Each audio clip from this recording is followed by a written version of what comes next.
গিফারি মোহাম্মদ নবীর চেহারা দেখে চিৎকার দিয়ে বলে, কে বলেছে নবী মোহাম্মদের চেহারা ভালো না?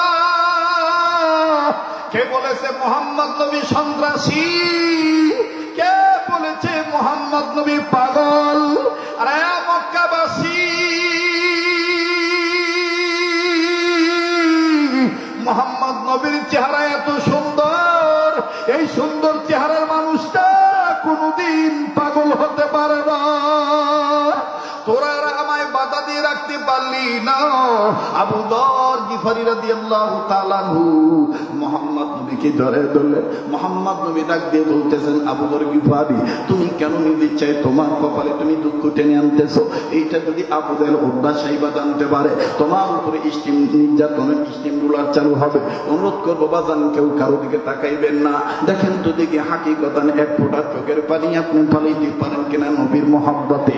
কান্না না আসলেও কান্নার ভান ধরবেন, কান্নার অভিনয় করুন, আমার আল্লাহ মাফ করে দিবেন বাজান।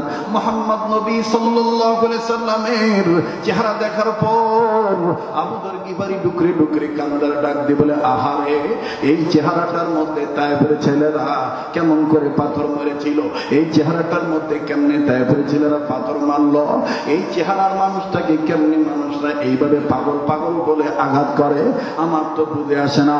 আল্লাহ নবী ডাক দিয়ে বললেন, আবু যর গিফারি, তুমি কি আমি নবী মুহাম্মদকে অনেক ভালোবাসো? আবু যর গিফারি তাৎক্ষণিক ভাবে ডাক দিয়ে বলে ফেললাম, এতদিন এরকম ভালোবাসি নাই, আজকে দেখার পর বলে দিতেছি, আমার কাছে আমার মায়ের চাইতে, বাবার চাইতে, এমনকি দুনিয়ার সব চাইতে আপনি নবী সব চাইতে মূল্যবান। আল্লাহর নবীর চেহারা দেখে আবু যর গিফারি একটু কালক্ষেপণ করলেন না, চোখের পানি ছেড়ে দিয়ে কালেমা পড়ে মুসলমান হয়ে গেলেন। আবু যর গিফারি রাদিয়াল্লাহু তাআলা আনহুকে আল্লাহর নবী বুকে জড়িয়ে ধরে আল্লাহ নবী ডাক দিয়ে বলেন, আবু যর গিফারি রে, আমি নবী তোমাকে ওয়াদা দিয়ে দিতেছি, শুধু আমার সাথে উসমান, আবু বকর, আলী জান্নাতে যাবে না, তাদের সাথে তুমিও আমি নবীর সাথে জান্নাতে যাইবা। যুবক ভাইরা আমার, বন্ধুগণ, এই জন্য আপনাদের কাছে অনুরোধ করে বলবো, খবরদার খবরদার খবরদার, আপনি যেই দল করেন না কেন, ইসলামী আন্দোলন যদি করতে চান, আপনার সিরাতকে আপনি বানান নবীদের সিরাতকে, আপনার আদর্শকে আপনি নবীদের আদর্শে আদর্শবান বানান। আপনি আপনার চরিত্রকে মুহাম্মদ সাল্লাল্লাহু আলাইহি সাল্লামের চরিত্র দিয়ে গঠন করেন। আপনার রাজনীতি বিশ্ব নেতার রাজনীতি দিয়ে করেন। আমাদের বড় ভাই মাওলানা মুফতি ফজলুর রশিদ সাহেব, উনি আমাকে আপনাকে যে মেসেজটা দিয়ে গেলেন, ওনার কথার সাথে আমি মিল করি, কিন্তু কথাটা এক করে আপনাদের কাছে দাওয়াতটা পৌঁছে দিচ্ছি। আরে ভাইয়ারা, বাবাজি, নবী মুহাম্মদ সাল্লাল্লাহু আলাইহি সাল্লামকে আপনি আদর্শ নেতা মানেন, আমার নেতা, তোমার নেতা বিশ্ব নবী মুস্তাফা। এই কথাটা মনে প্রাণে তুমি আমি বিশ্বাস করে সামনের দিকে যদি আগাইতে পারি, খোদার কসম আমাদের পরিবারে অশান্তি আসবে না, আমাদের সমাজে অশান্তি আসবে না, আমাদের কোনো ধরনের কেউ বাধা দিয়ে আটকায় রাখতে পারবে না। ইনশাআল্লাহ ইসলামের জয় হবেই হবে। কথা বলেন ঠিক কিনা? কাছেই বাদান, রক্ত লাগলে রক্ত দেব, সময় লাগলে সময় দেব, অর্থ লাগলে অর্থ দেব। আমি দেখতে চাই এখন কে কতটুকু আনতে পারেন। ওরে আমার যুবক ভাইরা, এতক্ষণ সাহাবায়ে কেরামদের বয়ান শুনেছেন, এখন আমি আপনাদের কাছে বলতে চাই, এইখানে ইমাম শাফির অনুসারী থাকতে পারেন, এই জায়গায় ইমাম আহমদ ইবনে হাম্বলের অনুসারী থাকতে পারেন। কান লাগান, দিলের কান লাগান বাদান। অল্প সময়ের মধ্যে আমি কথা ফিনিশিং দিয়ে দোয়া করে বিদায় হয়ে যাব। এই জায়গায় বাদান ইমাম মালিক রাহমাতুল্লাহর অনুসারী হইতে পারেন। এই জায়গায় আমি আপনি কেউ ইমাম আজম আবু হানিফা রাহমাতুল্লাহর অনুসারী হতে পারি।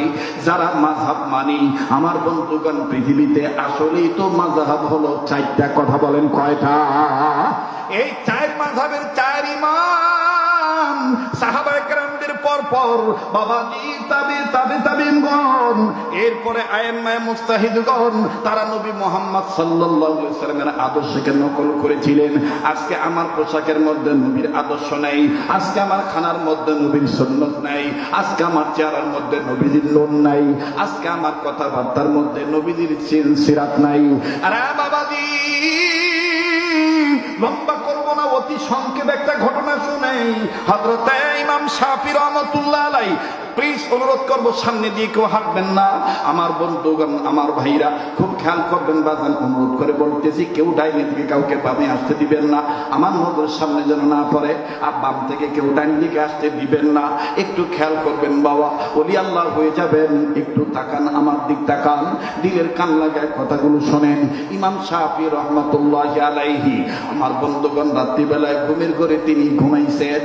এবার যখন ঘুমের ঘরে ঘুমাইছেন, তিনি স্বপ্নে দেখতেছেন নবী মুহাম্মদ সাল্লাল্লাহু আলাইহি সাল্লাম হাজির হয়ে গেছে। ইমাম শাফি রাহমাতুল্লাহি আলাইহি নবী মুহাম্মদকে ডাক দিয়ে বলতেছেন, আসসালাতু ওয়াসসালামু আলাইকা ইয়া রাসূলুল্লাহ, আসসালাতু ওয়াসসালামু আলাইকা ইয়া হাবিবাল্লাহ। এখন প্রশ্ন করতে পারেন, মাওলানা আমি আপনি কি নবীকে স্বপ্ন দেখতে পারি? হ্যাঁ পারবো। শুনে নেন, কি আমল করলে পারবেন? শুধু নবীদের আন্দোলন করলেই হবে না, ওটা তো আপনি শারীরিক, আপনি মেহনত করবেন, কিন্তু জবানি একটা মহব্বত করবেন। সেই জবানি মহব্বত হলো চলতে ফিরতে উঠতে বসতে সব সময় নবীজির দুরূদ শরীফ পাঠ করবেন। বড় দুরূদ যদি না পড়তে পারেন, কমাস কম সাল্লাল্লাহু আলাইহি ওয়াসাল্লাম বলবেন। বলেন না সাল্লাল্লাহু আলাইহি ওয়াসাল্লাম, সাল্লাল্লাহু আলাইহি ওয়াসাল্লাম, সাল্লাল্লাহু আলাইহি ওয়াসাল্লাম। মুহতারাম হাজিরিন, ইমাম শাফি রাহমাতুল্লাহ আলাইহির জীবনীতে পাওয়া যায় আল্লাহর ওলি প্রতিদিন ঘুমানোর সময় কমপক্ষে 1000 বার দুরূদ শরীফ পাঠ করে ঘুমাইতেন। সেই ইমাম শাফি রাহমাতুল্লাহ আলাইহি আমলের বরকতে, সুন্নতের পুরাপুরি ইত্তেবা করার কারণে নবী মুহাম্মদকে যখন স্বপ্ন দেখলে, এবার আল্লাহ নবী সালামের জবাব দেওয়ার পরে বলে, ইমাম শাফি রে, আমি এমনি তোমার ঘরে আসি নাই, আমি তোমার কাছে আসছি বর্তমান জামানায় জালিম যে জুলুম করতেছে, মাজলুম আমার একজন ওয়ারিস, আমাদের প্রতি নবীদের ওয়ারিস, আমাদের প্রত্যেকটা নবীদের ওয়ারিস, ওয়ারাসাতুল আম্বিয়া ইমাম আহমদ ইবনে হাম্বলকে কারাগারে মধ্যে যেইভাবে আটকে রাখছি, আমি আপো আল্লাহ পাক জাতে পাঠাই দিলেন দুনিয়াতে, নূরের বাতি দিলেন জ্বালায় সোনার মদিনায় গো নবীজি, আমি কেমনে পাব নবী গো আপনাই, ও গো কামলিওয়ালা, কেমনে পাব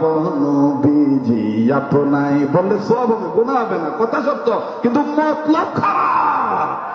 এজন্য একটু বলেন না, কথাটা বলেন না, আমি কেমনে পাব নবীজি আপনাই, ও গো কামলিওয়ালা, কেমনে পাব নবীজি আপনাই। যুবক ভাইরা, গলাটা ছাড়ো না, আওয়াজ দাও না, শয়তানকে ভাগাও।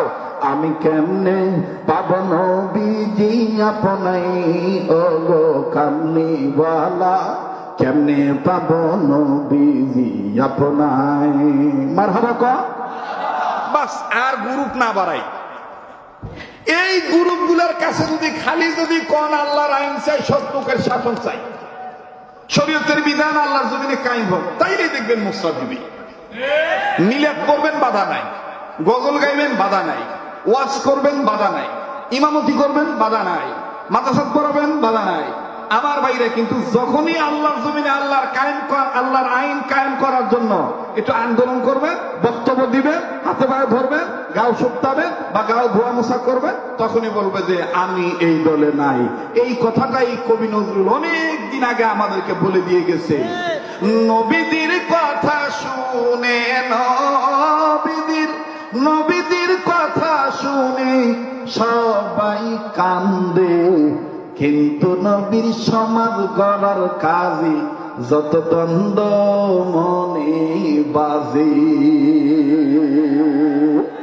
কিন্তু নবীর সমাজ গড়ার কাজে যত দ্বন্দ্ব মনে বাজে। বলেন, কিন্তু নবীর সমাজ গড়ার কাজে যত দ্বন্দ্ব মনে বাজে।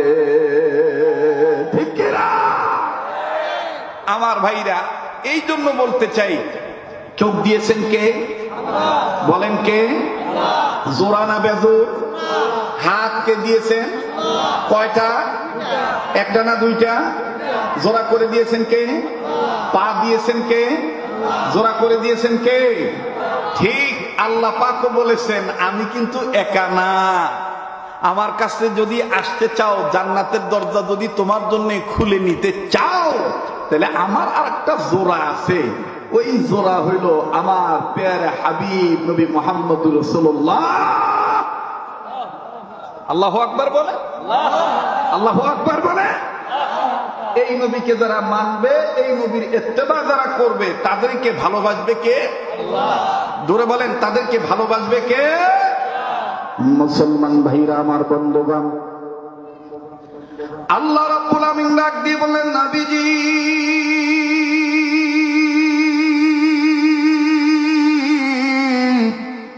এই পৃথিবীর জমিনে যারা মানুষ রূপে জন্ম নিল, এই মানুষদেরকে আমি আল্লাহ রাব্বুল আমিন ভালো বানাবার জন্য নবী গো আমি আল্লাহ পাক জোড়া বস্তু নাজিল করে দিলাম দুনিয়ার জমিনে। নাম্বার 1, আমি আল্লাহ আমার পক্ষ থেকে কালামুল্লাহ কোরআন কারীম নাজিল করে দিলাম। দ্বিতীয় নম্বরে, এই কোরআনের আগে আপনাকে 1 নম্বর আমার হাবিব বলে আমি দুনিয়ার জমিনে নাজিল করে দিলাম। দেখি নবী মুহাম্মদের চরিত্র কেমন ছিল, নবীজির চরিত্র সম্পর্কে আপনি বর্ণনা দেন। আম্মা আয়েশা ডাক দিয়ে বললেন, সাহাবীরা রে, তোমরা আমার স্বামী মুহাম্মদ নবীর চরিত্র সম্পর্কে জানতে চাও? শুনিয়া নাও, শুনিয়া নাও, শুনিয়া নাও। আমি আয়েশা তোমাদেরকে বলে দিয়ে যাই, আমার স্বামী মুহাম্মদের চরিত্র কোরআনুল কারীম। আওয়াজ দিয়া বলেন না সুবহানাল্লাহ? আরেকবার আওয়াজ দিয়ে বলেন সুবহানাল্লাহ। আম্মা আয়েশা ডাক দিয়ে বললেন, সাহাবীরা রে, মুহাম্মদ নবীর চরিত্র সম্পর্কে জানতে চাও?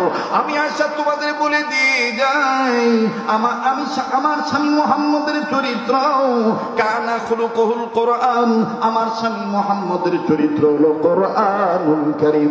তোমরা কি কোরআনুল কারীম চোখে দেখো না? এই কোরআনটাই তো হলো আমার স্বামী মুহাম্মদের চরিত্র। আরে বাবাজি, কোন কোরআনুল কারীম হলো নবীদের জন্য সিরাত গ্রন্থ, কোন কোরআনুল কারীম হলো নবীদের আদর্শ, কোন কোরআনুল কারীম হলো নবীদের চরিত্র। এই কোরআনুল কারীম সম্পর্কে আমার আল্লাহ ডাক দিয়ে বললেন, নবীজি পৃথিবীর জমিনে যারা মানুষ রূপে জন্ম নিল, এই মানুষ যদি আমার কোরআনের দিকে আগে আসে, আমি আল্লাহর আইনের দিকে যদি ধাবিত হয়, আমার ডাকে যদি তারা সাড়া দেয়, আমি আল্লাহ রাব্বুল আমিন তাদের দুইটা জিনিস পুরস্কার দেব। ওয়াল্লাহু ইয়াদউ ইলাল জান্নাতি ওয়াল মাগফিরাতি বিইজনিহি ওয়া ইউবাইয়িনু আয়াতিহি লিন-নাস।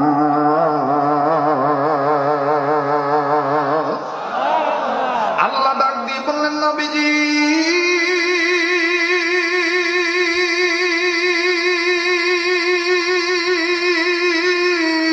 পৃথিবীতে যারা মানুষ রূপে জন্ম নিল, এই মানুষগুলি যদি আমি আল্লাহর আহ্বানে সাড়া দেয়, আমি আল্লাহ রাব্বুল আলামিন তাদের দুইটা জিনিস পুরস্কার দেব। নাম্বার 1, আমি আল্লাহ তাদের জীবনের গুনাহগুলি মাফ করে দেব। দ্বিতীয় নম্বরে, আমি আল্লাহ তাদের জান্নাত লেখে ধন্য করে দেব। কাজী আসেন না সিরাত সম্মেলন থেকে স্লোগানটা ঠিক করে নেই, আল্লাহ তোমার জান্নাতে যাব। বলেন আল্লাহ। না না, এতগুলো মানুষ আওয়াজ দিচ্ছেন না, দোয়া করে দেব। আমার কিন্তু ভেজাল নাই, মানে কোনো কালেকশন টালেকশন আর আমার দ্বারা নাই। আমি শুধু এখন আপনাদের কিনে দোয়া করতে পারলেই বাসি। আপনারা কি থাকবেন না যাবেন? সোনার ভাইরা, কলিজার টুকরা যুবক ভাইরা, বাবারা, মুরব্বী বাবারা, বলেন থাকবেন না যাবেন? তাই সামনের বাইরে চুপ থাকেন, পিছনের বাইরে আওয়াজ দিয়ে বলেন তো আল্লাহু আকবার। না না, সামনের বাইরে দিয়ে না, পিছনের বাইরা। এই আম গাছের জন্য দেখা যায় না কার মাথা কোনটা, খালি গাছ আর পাতাই দেখা যায়, মাথায় বোঝা যায়। এই জন্য সামনের বাইরে চুপ থাকেন, পিছনের বাইরে একটু জোরে বলেন তো আল্লাহু আকবার। আছে আলহামদুলিল্লাহ। এবার পিছনের বাইরে চুপ থাকেন, সামনের বাইরে নারায়ে তাকবীর। এবার সামনের বাইরা পিছনে বাইরা তাকবীর দিবেন, তবে তাকবীর দেওয়ার একটা মোশান আছে। মোশান হলো এরকম করে হাত মুষ্টি বাঁধতে হবে, উঁচু করতে হবে, নিজে একটু খাটতে হবে, আবার কারো পিঠে দাঁড়ায় যেন না লাগে। একটু দুই হাত তোলেন তো বাবা, হাত তোলেন তোলেন তোলেন, মাশাআল্লাহ। আল্লাহ তুমি দেখো কে কে তুলে নেই। এই পাগলের সাথে হাত তুলে ঠকবেন না। এই পাগলকে আল্লাহ বছরে কয়েকবার মক্কা মদিনায় নেয়। আমি কাবা ধরে আপনাদের জন্য দোয়া করি, দোয়া করব ইনশাআল্লাহ। এবার একটু হাতটা খোলেন, লাগান, আবার হাত মুখ করেন, আবার খোলেন, আবার ধরেন, আবার খোলেন। এবার একটু নাড়াচাড়া দেন তো বাবা। এবার ঘুম ভাঙানোর জন্য, শয়তান খেদানোর জন্য একটু ডাইন বাম নাড়াচাড়া দেন, ধরে নাড়েন। আর মুজাহিদের কণ্ঠ নিয়ে, বিপ্লবী কণ্ঠে ইসলামী আন্দোলনের কর্মী হয়ে উর্বর জমিনে বড় বড় তাকে দাফন করার লক্ষ্যে বলেন তো দেখি আল্লাহু আকবার, লিল্লাহ তাকবীর, লিল্লাহ তাকবীর, লিল্লাহ তাকবীর। হাত নামান, কষ্ট দিলাম, বেদার হইলেন? হ্যাঁ, তাইলে একটু মেহরবানি করে আবার আওয়াজ দিয়ে বলেন তো, আল্লাহ তোমার জান্নাতে যাব, বলেন আল্লাহ তোমার। মাশাআল্লাহ, ভালো লাগতেছে, খুব ভালো লাগতেছে। আমি তো ভাবছিলাম আমার ভুলেই গেছে, এখন দেখে না আসলে আমাকে অন্তরে থুইছে। অন্তরে থুইলে অন্তরের মহব্বত আলাদা, কথা বলেন ঠিক কিনা? আল্লাহ তোমার জান্নাতে যাব, বলেন আল্লাহ তোমার, তোমার কোরআন মেনে নিয়ে জীবন চালাবো, তোমার কোরআন মেনে নিয়ে জীবন চালাবো। ও আল্লাহ তোমার জান্নাতে যাব, বলেন আল্লাহ তোমার। জোরে জোরে কর মারহাবা, আরো জোরে কর মাশাআল্লাহ। আমার ভাইরা, আমার বন্ধুরে, ঘাবড়াবেন না। হুজুর বুঝি অনেকদিন পর আসছি, এতদিন ওয়াজ করতে পারে নাই। আজকে হুজুর চান্স পাই, মনে হয় রাত্র শেষ করে দিবি না বাজান। অল্প সময়ের মধ্যে আমি কথাটা ফিনিশিং দিয়ে দোয়া করে বিদায় নিয়ে চলে যাব। একটু গভীর মনোযোগী হওয়া চাই, লক্ষ্য করে শুনবেন বাবা। নবীর সিরাত হলো কোরআনুল কারীম, নবীর আদর্শ হলো প্র্যাকটিক্যাল কোরআনুল কারীম। কথা বলেন ঠিক কিনা? এই নবীর দিকে যখন আসতে চাইবি, এই নবীর আন্দোলন যখন আপনি মানবেন, তখন নানাবিধ বাধা আসবে, নানাবিধ আমার বন্ধুবান প্রতিবন্ধকতা আসবে। আমার আপনার জেনে রাখা দরকার, আল্লাহ পাক ডাক দিয়ে বললেন, নবীজি কোন কোরআন কারীমকে আমি আল্লাহ আপনার সিরাত গ্রন্থ বানায় দিলাম, এই কোরআন কারীম সম্পর্কে আমি আল্লাহ আপনাকে জানায় দিলাম। মহান রব বলেন সূরাতুজ জুমারের 41 নম্বর আয়াত দ্বারা আল্লাহ জানালেন, أنزلنا عليك الكتاب للناس بالحق فمن اهتدى فلنفسه ومن ضل فإنما يضل عليها وما أنت عليهم بوكيل। আল্লাহ ডাক দিয়ে বলেন, নবীজি যেই কোরআন আপনার উপর নাজিল করলাম, এটা লিন্নাস মানুষদের জন্য, বিল হক সত্যের বিধান আকারে। জোরে কোন কোরআন সত্যের কিতাব না মিথ্যার কিতাব? আরো জোরে বলেন, কোরআন সত্য না মিথ্যা? এই তাইলে বোঝা যায় যারা মুসলমান হওয়ার পর কোরআনের আন্দোলনকে ঘৃণা করে, ওরাই হলো মিথ্যাবাদী। কথা বলেন ঠিক কিনা? ওরা কি মিথ্যাবাদী? কোরআন হলো সত্য, নবী হলো সত্য, সাহাবায়ে কেরাম রক্ত দিয়েছে দ্বীন কায়েমের জন্য, এটাই সত্য। এটাকে যারা মোল্লা তন্ত্র বলে গালি দেয়, এরা রহমান চ্যাটার্জির মুখার্জির দালাল, এরাই সত্য। এই খালের মারা কুত্তাদেরকে লাথি মেরে বঙ্গোপসাগরে ফেলে দেওয়া দরকার।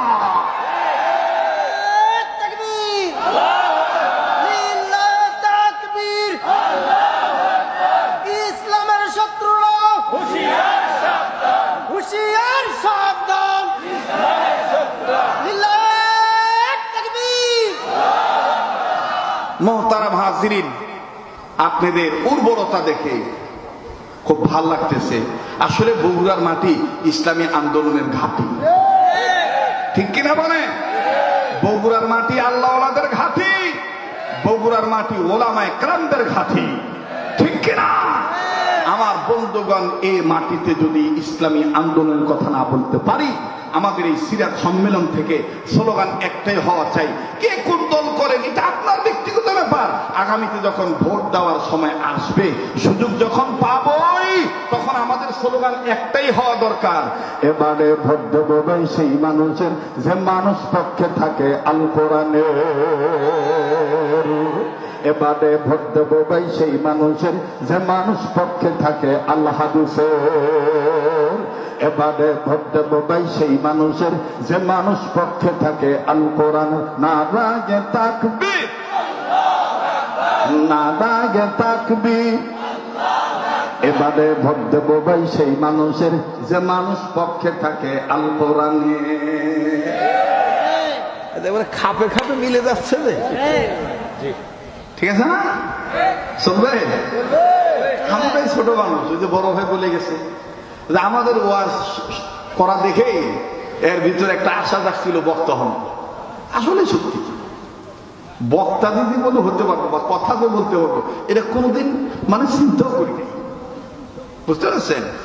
এই বড়রা মহাব্বত করছে, ভালোবাসছে, বড়দেরকে মহাব্বত করবেন, সেটা আলিয়ার আলেম হোক আর কওমির আলেম হোক, বড়দের দোয়া কখনো বিফলে যায় না, ঠিক কিনা বলে? মানুষের দোয়া, এ দোয়া আলাদা একটা সম্পদ। আল্লাহ তাআলা আমাদের সবাইকে কবুল করেন, আবার বলে না আমি। তো ইসলামের পক্ষে আসতে গেলে, বাস্তব সিরাত গ্রন্থ কোরআন মানতে গেলে বাধা আসতেই পারে। এজন্য কি ইসলামী আন্দোলন করা বাদ দেব? বাদ দেব? তাহলে যুবকদেরকে লক্ষ্য করে একটা ঘটনা শোনাই। এটা অনেকে শুনছেন অথবা নাও শুনতে পারে। আমার ভাইরা, মক্কায় বিল পাস হয়ে গেল, এই মোহাম্মদ কেমন মানুষ, মোহাম্মদের কাছে আসলে মোহাম্মদের কালেমার দাওয়াত দিতে হয় না, দেখলেই কালেমা পড়ে মুসলমান হয়ে যায়।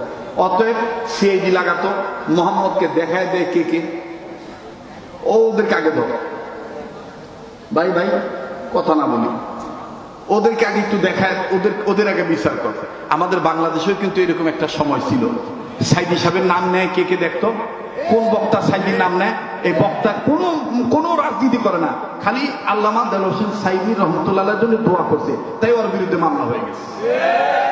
দেখতো মামুনুল হকের নাম কে কেনে, ফয়জুল করিমের নাম কে কেনে, ইসলামী আন্দোলনের কথা কে বলে, আল্লাহর জমিনে আল্লাহর আইন চাই এই কথাটা কে বলে, দেখতো এই বক্তা এরাই জঙ্গি, এরাই জঙ্গি। কাকা, জঙ্গি জঙ্গি ভাব আর এটা বাংলাদেশে খাবে না। ইমাম আহমদ ইবনে হাম্বলের কাছে খবরটা পৌঁছে দিও, ইমাম আহমদ ইবনে হাম্বল যেন মন না ভাঙ্গে, তাকে জানায় দিও তিনি হকের উপর অটল আছে। আল্লাহু আকবার বলে। ইমাম শাফি রাহমাতুল্লাহি আলাইহি আর ওই রাত্রে ঘুমাইতে পারলেন না। আল্লাহু আকবার। উনি দ্রুত গতিতে উঠিয়াও বাজানো আবার নতুন করে ওযু বানাইয়াও উনি তাহাজ্জুদের আমল শেষ করার পর ফজর নামাজ পড়ার পরে ওনার নিকটবর্তী একজন খাদেমকে বললেন, আমার পক্ষ থেকে ইমাম আহমদ ইবনে হাম্বলের কাছে যাইয়া জেলখানায় যাইয়া খবরটা পৌঁছে দিয়ে আসো। খুব খেয়াল করবেন, ইমাম আহমদ ইবনে হাম্বলের কাছে যে খবরটা পৌঁছে দেওয়ার জন্য একজন খাদেম গেছে। বাবা বাজার মনে রাখবেন, শেষ ভালো তার সব ভালো তার। বলছেন নবী সরওয়ার, এখন আপনি যে হয়তোবা ঘুমাইবেন, কিন্তু মনে রাখবেন কার দোয়া কখন কবুল হবে এটা আল্লাহ পাক ভালো জানে, আমার আল্লাহ ছাড়া কেউ জানে না। এরে বাবাজি, কাহালুর বাইরা, বগুড়ার বাবারা, আপনারা প্রত্যন্ত অঞ্চলের মানুষ, ও বীরকেদার ইউনিয়নের বাপ ভাইরা, আপনারা তো জানেন ফসল কাটার পরে যদি আমি ঘরে না নিতে পারি, এর থেকে বড় বেদনা আর কিছুই হতে পারে না। কথা বলেন ঠিক না বেঠিক? সন্ধ্যার পর থেকে গভীর রজনী পর্যন্ত বসে থাকলেন আর আমি মুসাফিরের সাথে দোয়া করে গেলেন না, দোয়াটা কবুল করাইতে পারলেন না। এর চাইতে পোড়া কপাইল হতভাগা আমি আর আপনি ছাড়া কেউ হতে পারি না। একটু নিজের বুঝান, মন কেন করো ছুটাছুটি? আমি তো আল্লাহকে পাওয়ার জন্য আছি, আমি তো নবীর আদর্শ বোঝার জন্য আছি। আরে বাবাজি, ইমাম শাফি রাহমাতুল্লাহ আলাইহির পক্ষ থেকে একজন খাদেম যাইয়া ইমাম আহমদ ইবনে হাম্বলের কাছে যাইয়া সালাম দিয়ে ডাক দিয়ে বললেন, হযরত জি, আমাদের আপনার কাছে আমাদের পক্ষ থেকে, আমাদের মাধ্যমে ইমাম শাফির পক্ষ থেকে আপনার কাছে একটা খবর বলার জন্য আসছি। বলে কি খবর? বলে খবরটা হলো, গত রাত্রে ইমাম শাফি নবী মুহাম্মদকে স্বপ্ন দেখছেন। নবীজি বলেছেন আপনি ইমাম আহমদ ইবনে হাম্বল, ইসলামী আন্দোলনের সক্রিয় কর্মী, আপনি হকের পক্ষে আছেন। যুগে যুগে ইতিহাসে লেখা দেখা যায়, আল্লাহর পথে যারা কথা বলে যায়।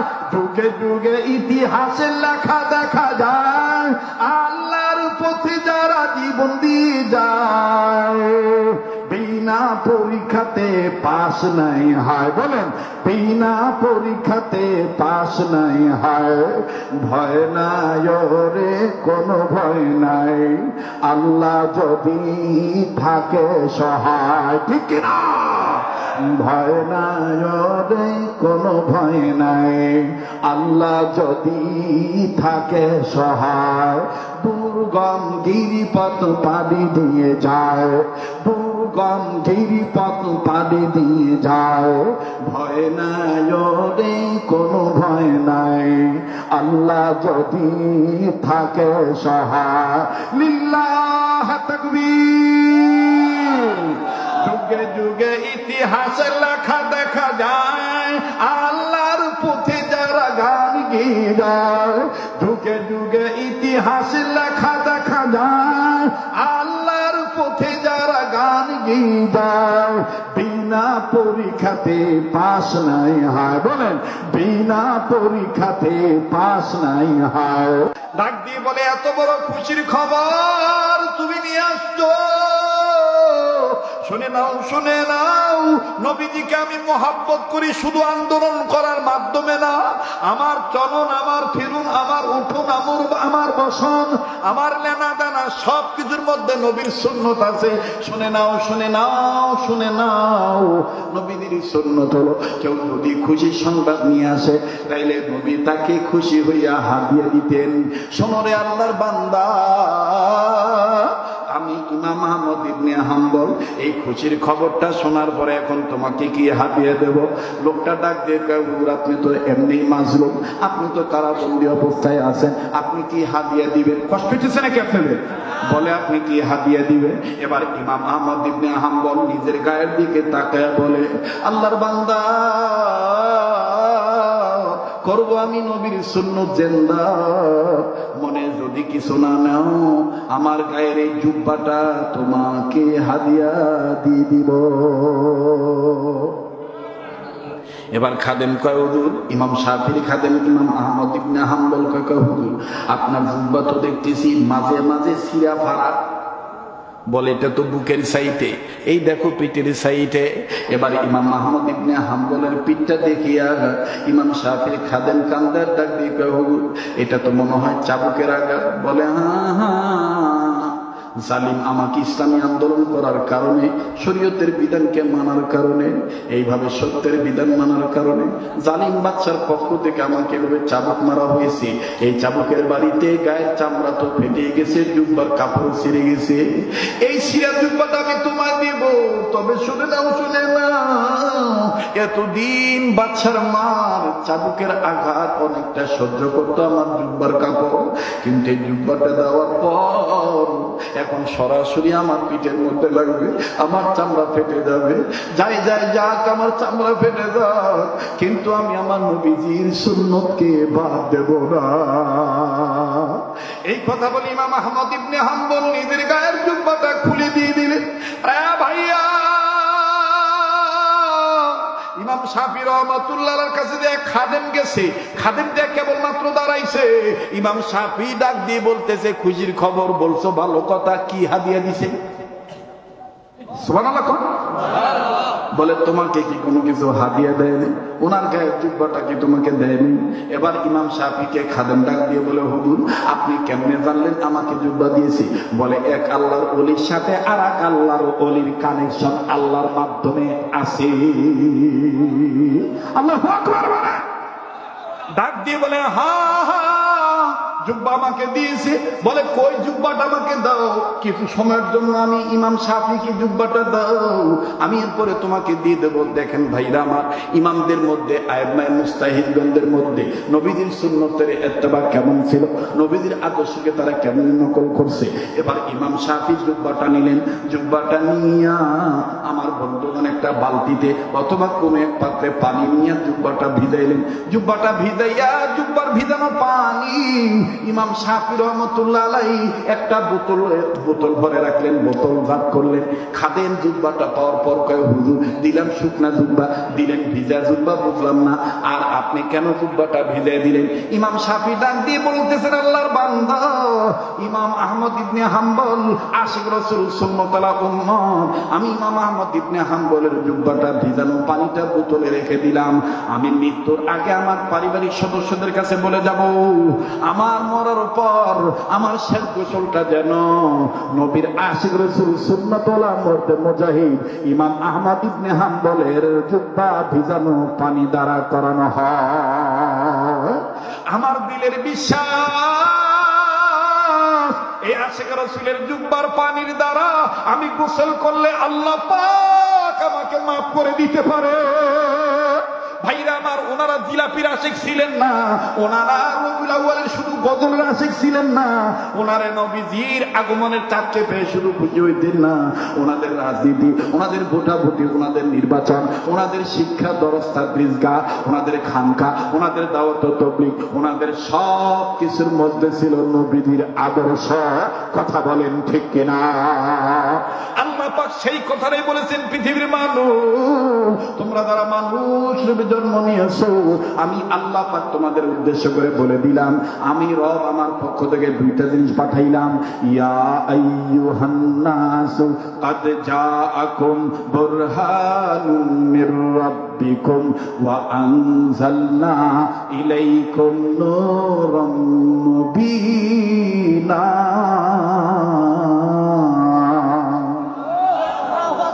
বাস কেউ উঠাউঠি করবেন না। মাশাআল্লাহ। হ্যাঁ, কয়বার হয়? একবার তো হয়েছে।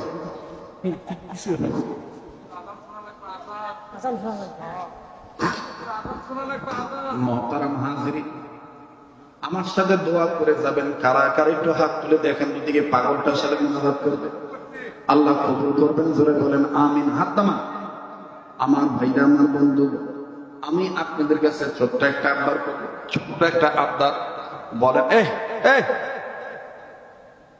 কি হয়েছে? মুসলমান ভাইরা বলেন, কোরআন শরীফ কয় পারা? আবার জোরে কর। আর একবার 10 পারা, 10 পারা, 10 পারা। কয় ভাগ হইল? 2 ভাগ সভাপতি সভাপতির কাছে জমা দিলেন। মাত্র 1 ভাগের একটা আবদার করব। দেখতে চাই কারা কারা নবীজির সিরাতকে মেনে নিয়া আল্লাহ রসুলের ভক্ত আশিক রাসূল উম্মত হইয়া এই ময়দানে 10টা ব্যক্তির কাছে নয় বাদান, সবাই মিলে মাত্র 10,000 টাকা, 10 পারা কোরআন শরীফ, 1 ভাগ কোরআন শরীফকে মহব্বত করে একটু দেখতে চাই এই কাবা ধরা হাতে হুজুর 500 খান টাকা আমি নবীজির এই সিরাত সম্মেলনে বয়ান শুনে উম্মতের আলেমের হাতে দিলাম। আপনি আমার জন্য দোয়া করবেন। কত ভাইয়ের চাকরির ব্যবস্থা হয় না, কত ভাইয়ের ব্যবসা বাণিজ্যের বরকত হয় না, কত ভাইয়ের কঠিন রোগ দূর হয় না। বাবাজি, কার দোয়া কখন কবুল হবে এটা আল্লাহ পাক ভালো জানে। 10,000 টাকা আমি দেখতে চাই। মাশাআল্লাহ। কি নাম? মাশাআল্লাহ, জাহাঙ্গীর আলম ওসমানী। 500 খান টাকা নগদ। আল্লাহ জানের খবর মদিনায় পৌঁছে দেয়। 5830 70 টাকা ছাড়া এই 5830 170 টাকা লাগে। আরে কে একবার এক কথা বলছে। আর 70 টাকা লাগে নাকি? আর 70 টাকা হইলে 6000 হবে। হ্যাঁ, একটা ভাই 20 টাকা দেন তো, আর একটা ভাই 50 টাকা দেন। ওরে দেখলে ছবি পাগল হবি, দেখলে ছবি পাগল হবি, পারবি না উম্মত সইতে পারবি না। তোর আমার আপন যিনি ঘুমায়াছেন মদিনা, তোর আমার আপন যিনি। বাপরে 70 টাকা জোর রে, 6000 হয়েছে না, খালি হোক হুজুর হোক না সে থাকি। বাপরে দেখ, যাই হোক আল্লাহ কবুল করে। শোনেন, আমার এটা দায়িত্ব ছিল না, তারপর আপনাদের অবস্থা বুঝে একটু ব্যবস্থা নেওয়ার একটা পরামর্শ আসছে সভাপতি সাহেবের পক্ষ থেকে। এই মাহফিলটা হওয়াতে আপনারা খুশি নেবে তা? অনেকে বিশ্বাস করে নাই যে আমি আসবো, কথা কয় না, অনেকেই বিশ্বাস করে নাই যে আমি আসবো। তো আগামীতে আমি যদি আবার আসি খুশি হবে ইনশাল্লাহ। যেন আমি ওয়াদা দিলাম, আমার স্নেহের মাওলানা এইচ.এম. মেহেদী হাসান সিদ্দিকী যদি যোগাযোগ ঠিক রাখে, আল্লাহ যদি আমাকে বাঁচায় রাখে, আগামীতে আমি আবার আসবো। তবে আমার অনুরোধ থাকবে, আবার আগামীতে আমার সাদ্দীয় বড় ভাই মাওলানা মুফতি বজলুর রশিদ মিয়া ভাইকেও রাখা চাই। কথা বলেন ঠিক কিনা? আল্লাহ কবুল করেন, জোরে বলেন আমিন। কে করে দুই মলবি এক খেতাব পেলে শুনতে পারে না?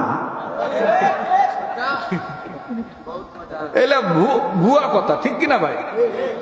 মন থাকলেই, মন ভালো থাকলেই হয়, ঠিক না?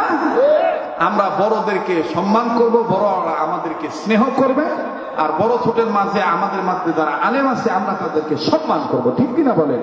শ্রদ্ধা করব, নবীর উম্মতের কাতারে আমরা গণ্য হতে পারবো, ঠিক কিনা? আলেম ওলামা যেখানে, আলেম ওলামা যেখানে। শোনেন, সম্ভাবনাময় একটা মেসেজ দিয়ে যাচ্ছি, প্রস্তুত থাকবে। বিগত সময়ে মাহফিলগুলো বাধা দিত লিস্ট করা ফেসিস্টদের, চেসিস্টরা, ফেসিস্ট আর চেসিস। চেসিস হলো গাড়ির বডি, কথা কানা, ওরা তো ইন্ডিয়ান বডি। ফেসিস্টের দালাল যারা, তারা তো ইন্ডিয়ান মার্কা, কথা কানা। ওরা বাধা দিত আগামীতে হয়তোবা স্বার্থে আঘাত আসার কারণে গোপন ভাবে বাধা দেওয়ার চেষ্টা চালাবে। নিজ নিজ অবস্থানে অবস্থায় অবস্থান করে সকল প্রকার বাতিলদের মোকাবেলা করতেই হবে, কথা বলেন ঠিক কিনা? আল্লাহ কবুল করেন, জোরে কোন আমিন। আবার জোরে কোন আমিন।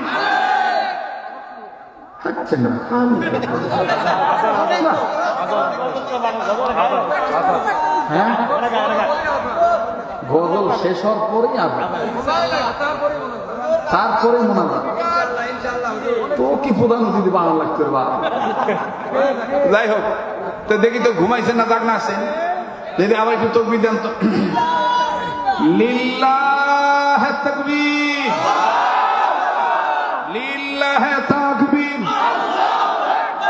আল কোরআনের আলো, আল হাদিসের আলো, কোরআন হাদিস যেখানে, আলেম ওলামা যেখানে, নারায়ে তাকবীর। একটু জিকির করেন লা ইলাহা ইল্লাল্লাহ, ইল্লাল্লাহ, জোরে লা ইলাহা, আরো জোরে লা ইলাহা ইল্লাল্লাহ, জোরে লা ইলাহা, লা ইলাহা ইল্লাল্লাহ, লা ইলাহা ইল্লাল্লাহ, লা ইলাহা ইল্লাল্লাহ, মুহাম্মাদুর রাসূলুল্লাহ সাল্লাল্লাহু আলাইহি ওয়াসাল্লাম। আচ্ছা ভাইরা যত গজল শুনতে চাইছে কয়েকটা কলি শুনে দিই নাকি? করো